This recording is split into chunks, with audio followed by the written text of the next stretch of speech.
What the hell? Oh my gosh, Shag. What the hell is Shag? He's tricky. Oh my gosh, boy. What the hell? This message has been transmitted at the request of the Littleton Police Department. A dangerous event is occurring at Columbine High School. At 11:08 a.m., two students came on school grounds heavily armed and began firing. One fatality has been reported, as well as one injury.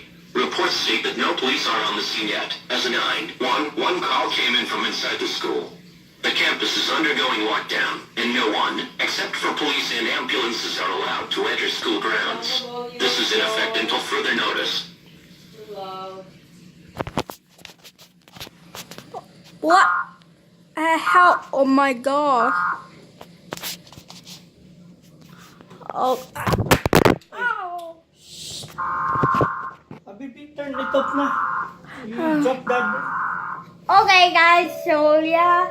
Study yesterday.